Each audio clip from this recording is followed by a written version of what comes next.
friends. What was that? What am I reading? I'm reading Ghost Stories, Tall Tales of Spiritual Encounters, published by my mom. I must warn you, this book may contain scary stuff. Can I ask you a question? Can I tell you a story? Cool. The story I will tell you is titled The Girl at the Beach Hotel, written by me. Let's begin. One summer, my family and I drove to a beach hotel for vacation. When we arrived at the hotel, I was so excited. We pulled into a parking space and turned off the car. Mom put some stuff in her purse and pulled out her checklist. Dad got out to get to the suitcases out of the trunk. I grabbed my mini duffel bag with my Uno cards, clothes, and door stuffy. I also brought my Owlette stuffy backpack that I slid on before getting out.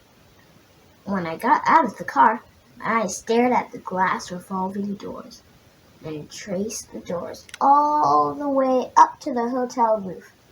This hotel was gigantic. We used the side automatic double doors because we could enter all together with our bags. Near the doors was a rolling luggage cart. Perfect. I get to ride with the luggage. Mom checked us into our room. Then she handed me the 2 mini folders with the paper credit card-sized key cards. Room 910. That is easy enough to remember. I tucked them away in Owlette and strapped her back on.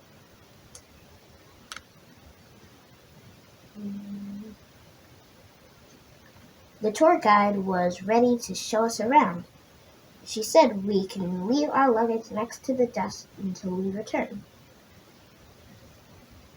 She started in the basement. We took the spiral stairs from the lobby to the basement, where we discovered the laundry room, the game room, fitness room, ice machines, and snack machines. I saw a girl in the game room on the ping pong machine. She smiled and I waved. We then took the elevator to the 5th floor, where the conference room and computer room were. There was a funny-looking man with suspenders, circle glasses, a bow tie, and a cigar. He smiled, gave a little nod, and I waved. We took the elevator to the roof, where the pool was. We entered the elevator to return back to the lobby. We passed the lobby desk and past our luggage. We spotted the restaurant/dining hall just off the lobby. The sign said that it was open for breakfast, lunch, dinner, and an after-hours nightclub. What's a nightclub?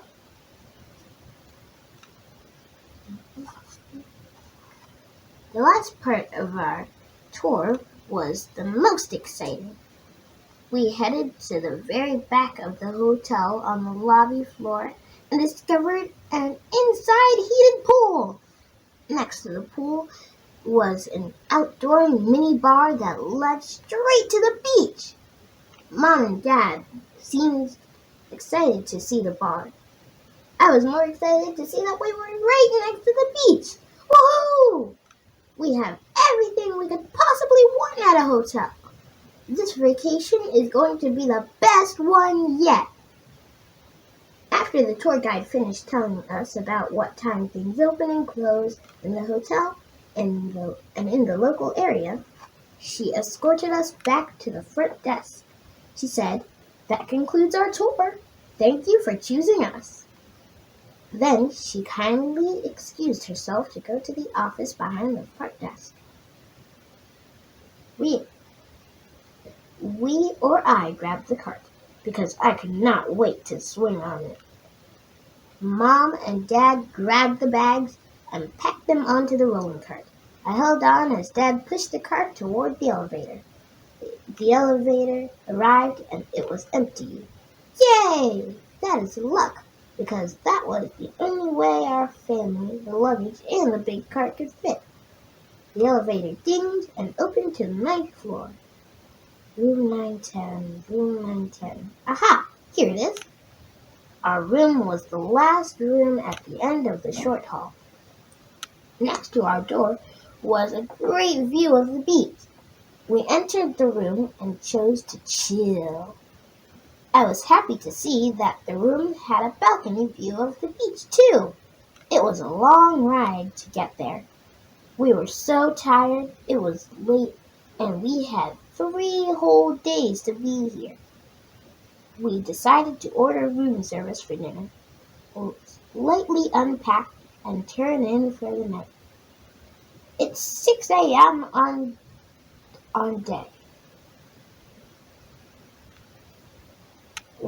day 1, and Mom wakes up from her sleep to find me talking and laughing. I was playing Uno with my friend.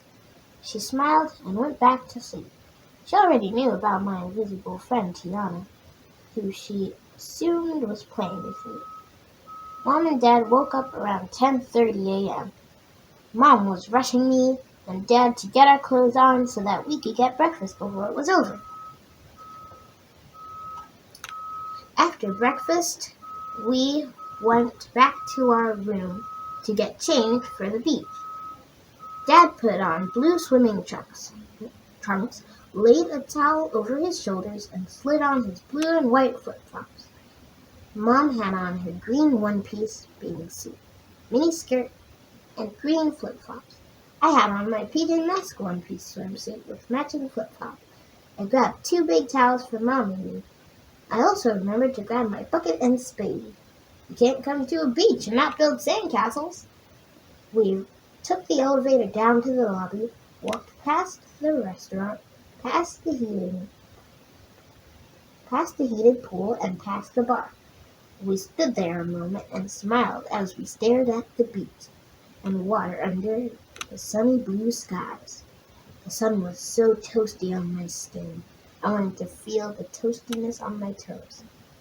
I took off my flip-flops and dug my toes into the sand.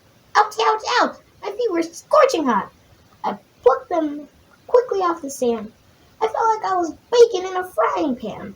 I jumped back into my flip-flops and left them on until I got to the wet sand by the water. We found the perfect spot to lay out our towels.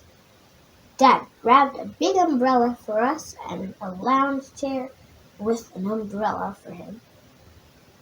Dad was chilling with his shades, people watching or maybe napping at the beach.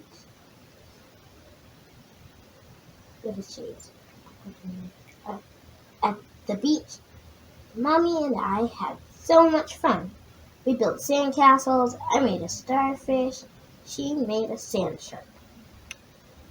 And she let me bury the bottom half of her.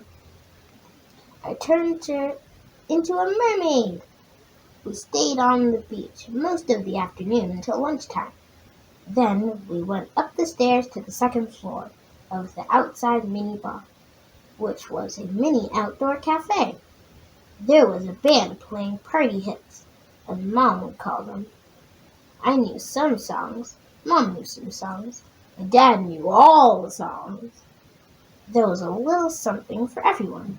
I said, "Come on, Mommy, let's dance." So Mommy and I danced for a little bit, and then we sat down. I turned and said, "Come on, Daddy, dance with me." There was a girl making silly faces and dancing silly behind my dad. I burst out laughing. Dad looked embarrassed. I had to let Daddy know that I was not laughing at him. Daddy danced for a little bit, and then he sat back down to watch me from his seat. I think I tuckered them both out. I kept on dancing. It was fun copying the silly dances the girl was doing. She told me about a mini kid park with a slide, sandbox, and monkey barn near the bottom of the cafe stairs. I told Daddy about it. It has a small beach chair lounging area right next to it. Mom and Dad spent at least an hour each day taking me to the mini kid park to play, while they chatted on the phone or read a book in the lounging area. That was fine with me. I was having lots of fun. A few hours later, we went back to the room to take showers and change for dinner. We ate at the restaurant and took a stroll on the beach in the night summer breeze. It was cool watching all of the beach campfires. After our stroll, we went back to the room and watched a movie until we fell asleep. This became our routine for day 2 and day 3 of our vacation. On the last day for our stay, we packed up all our things and loaded them into the car. I returned the keys like a big girl. I begged Mommy and Daddy to let me play at the little playground before we checked out. They said okay and took me to play one last time. My family thought it was strange when they saw me happily playing by myself sometimes. I think they may have sensed that it was somehow different than when I played with my invisible friend Tiana. For example, one morning, Mommy caught me playing Uno in the morning and laughing. Another time, Daddy saw me talking to myself at the playground. How do I tell my parents I see ghosts? I don't want to spook them. Like, how do I tell my mom that I was playing Uno with a little girl named Sarah that was my age, who died 10 years ago? Sarah told me she went to rescue her teddy bear from the ocean. She doesn't remember anything after that. I was playing with a little boy named Henry at the playground, who I loved playing hide and seek with. I loved when Henry would disappear and reappear in the tree. He is 5 years old, and he doesn't remember how he died. He just knows that he keeps waking up at this park. I remember when I would crack up laughing when I was dancing with Daddy. It was Leela. She is my other ghost friend, who does hilarious dancing every time the music plays. My friends are real ghost friends, not like Tiana. She is only my make-believe friend. Of all the family vacations that I've been on, this was my favorite. I had a great time with my family and my new friends. The end. Wasn't that a great story? Well, this has been Alana the Storyteller. See you next time.